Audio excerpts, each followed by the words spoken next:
Hello students, कैसे हैं आप सब। बच्चों, मुझे एक गाना याद आ रहा है। एक गाना आपने सुना होगा, जिसका तुम्हें था इंतज़ार।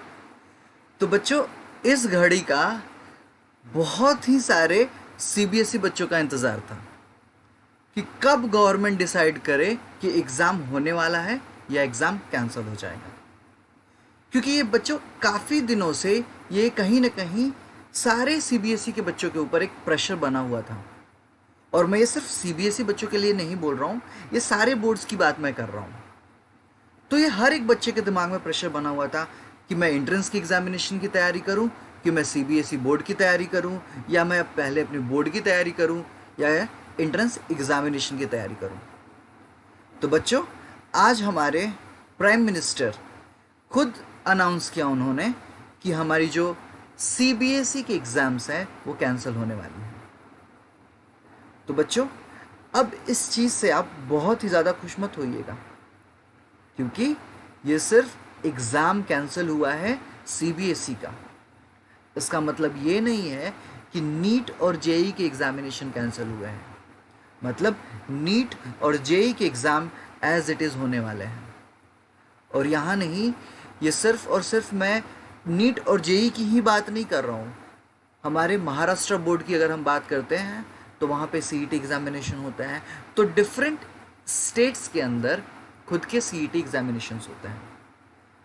तो वो जो सीईटी एग्जामिनेशन होंगे बच्चे, वो तो 100% होने वाले हैं। तो कैंसिल सिर्फ हुआ है हमारा बोर्ड, है ना। तो हमें अब अपनी पूरी तैयारी जो है वो कहाँ पे लगानी है। वो तो हमारी पूरी तैयारी जो है बच्चों, पूरी एनर्जी के साथ हमें किधर झोंक देना है अपने आप को। We have to move towards NEET and JEE preparation students. That is now very important, since you know कि now the exams are cancelled, so the competition level for JEE and NEET will also increase to a very large extent. तो वहाँ पे भी जो percentage होने वाले हैं बच्चों, बहुत ही ज़्यादा बढ़ने वाला है। तो खुशी ज़्यादा देर के लिए नहीं है, ये खुशी बहुत ही दिनों में कम हो जाएगी, है ना। तो ये कुछ हमारे बारे में है। तो जैसा मैंने आपको बताया कि खुद हमारे पीएम ने अनाउंस किया कि government of India has decided to cancel the class 12 CBSE board exam after extensive consultations. ठीक है बच्चे, ये सिंपल सी बात भी थी, क्योंकि हमारी लाइफ से ज़्यादा बड़ा एग्ज़ामिनेशन नहीं होता है। तो कहीं ना कहीं ये डिसीज़न काफ़ी अच्छा ही है। पर बहुत सारे बच्चे जिन्होंने प्रिपरेशन काफ़ी अच्छी की होगी, जिन्होंने काफ़ी मेहनत की है, तो बच्चे वो निराश होने की ज़रूरत नहीं है। आपकी मेहनत जो है वो कहीं ना कहीं रंग लाने वाली है। क्योंकि आपको पता है कि हमारे जितने भी एंट्रेंस एग्जामिनेशन होते हैं उनका पैटर्न कहीं ना कहीं सीबीएसई से ही मिलता है ना। तो बिल्कुल निराश होने की ज़रूरत नहीं है। अब आप अपने एनर्जी को और दुगने तरीके से अप्लाई कीजिए एंट्रेंस एग्जामिनेशन पे, क्योंकि अब वही मेन इम्पॉर्टेंट है। और जहाँ तक पेपर असेसमेंट की बात है बच्चे, तो ज़्यादा टेंशन लेने वाली बात नहीं है, क्योंकि जो पेपर असेसमेंट मेरे ख्याल से जो होने वाले हैं वो आपके इंटरनल्स के बेसिस पे होने वाले हैं। तो फॉर एग्ज़ाम्पल आपके जो भी सेमेस्टर्स हुए रहेंगे उसके बेसिस पे आपको मार्क्स मिलने वाले हैं। तो उसमें कोई बहुत चिंता वाली बात नहीं है। और जितना भी टेंशन है बच्चे, ये सब छोड़ छाड़ के आपको जेई और नीट का प्रिपरेशन बहुत ही तरीके से स्टार्ट कर देना है। ठीक है, और अब बिल्कुल भी टेंशन लेने वाली बात नहीं है कि असेसमेंट पैटर्न क्या होगा। सारी चीज़ें कहीं ना कहीं बेनिफिशियल होंगी, आपके हित में ही होने वाली हैं। तो you just start focusing on the study part for entrance examination, क्योंकि ये बहुत ज़्यादा इम्पोर्टेंट होने वाला है। ठीक है, तो अब सबके दिमाग से ये ख्याल हट ही गया है कि सीबीएसई या बोर्ड्स होने वाले हैं कि नहीं होने वाले हैं। फाइनली हमें रिज़ल्ट आ गया। तो ये कुछ उन बच्चों के लिए है जिन्होंने तैयारी अच्छी नहीं की है, या फिर हम कह सकते हैं कि उस लेवल की उनकी तैयारी नहीं हुई है। तो एक छोटा सा मीम मैंने यहाँ पे पोस्ट किया है, ताकि थोड़ा सा आप मोटिवेट हो जाए और अपनी जर्नी को एक अलग ही स्पीड से पटरी पे लेके आएँ, और बहुत ही अच्छे और बहुत ही ढंग से आप इस जर्नी को आगे बढ़ाएं। ताकि आप जेई के एंट्रेंस एग्जामिनेशन या फिर नीट के एंट्रेंस एग्जामिनेशन में बहुत ही अच्छा नंबर लेके आएँ। ठीक है। अगर और अच्छा हाँ बच्चों, एक चीज़ और मुझे बतानी थी कि मेरे इस यूट्यूब चैनल पे मैं जेई के 35 इयर्स के फिज़िक्स और नीट के क्वेश्चन पेपर सॉल्व करने वाला हूँ। तो आप हर एक ईयर के जैसे टॉपिक वाइज मैं सॉल्व करने वाला हूँ। जैसे फॉर एग्जांपल मैं रोटेशनल डायनामिक्स ले लिया, या फिर फ्लूइड मैकेनिक्स ले लिया, या फिर सेमीकंडक्टर ले लिया। तो इन सब सारी चीज़ों का मैं एक प्रॉपर प्लेलिस्ट तैयार करने वाला हूँ, जिसमें हर एक ईयर के क्वेश्चन पेपर होने वाले हैं चैप्टर वाइज। ठीक है। तो जैसे फॉर एग्जांपल, अच्छा अगर आप लोगों को ऐसा चाहिए कि मैं चैप्टर वाइज नहीं जाऊं, मैं पेपर वाइज जाऊं, जैसे 2016 का पेपर या 2017 का पेपर, तो आप मुझे वो कमेंट सेक्शन में लिख के बता सकते हैं, या फिर आप मेरे टेलीग्राम चैनल पे भी आप ज्वाइन हो सकते हैं, वहाँ पे अपने व्यूज़ बता सकते हैं, ताकि मैं उस तरीके से उस चीज़ को सॉल्व कर सकूँ, है ना।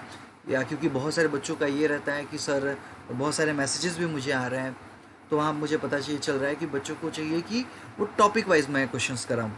ठीक है। तो कोई दिक्कत वाली बात नहीं है, अगर टॉपिक वाइज क्वेश्चन चाहिए तो टॉपिक वाइज क्वेश्चन हम कर लेंगे, या फिर आपको पेपर वाइज या ईयर वाइज क्वेश्चन चाहिए तो वो भी मैं कर लूँगा।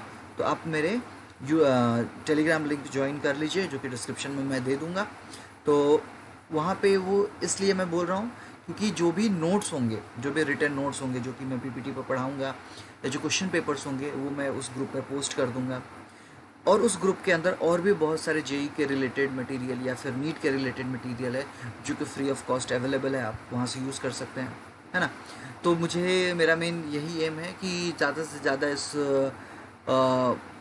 ऑनलाइन प्लेटफॉर्म का मैं बेनिफिट करा सकूँ बच्चों का, क्योंकि ये पेंडेमिक सिचुएशन है, सबके जेबें ढीली हैं। तो आई वांट दैट कि बहुत ही ज़्यादा लोगों के पास ये वीडियोस पहुंच सके, ताकि बहुत से बच्चे इस चीज़ का फ़ायदा उठा सकें, है ना। तो जितने भी, अच्छा बच्चे, आपको पता ही होगा कि जितने भी हमारे क्वेश्चंस आते हैं पास्ट ईयर के, तो कहीं ना कहीं वो रिलेटेड होते हैं। तो आपको एक बेनिफिट मिल जाएगा कि किस तरीके के क्वेश्चंस आने वाले हैं, है ना। तो सारी चीज़ें मैं वहाँ पे डिस्कस करने वाला हूँ। ठीक है। तो आज के लिए तो बस इतना ही रहेगा। बस आज खुशी मना लो, मिठाई बांट लो, और कल से जुड़ जाओ, है ना। कल से जुड़ जाओ बहुत ही ज़्यादा एनर्जी के साथ। ठीक है।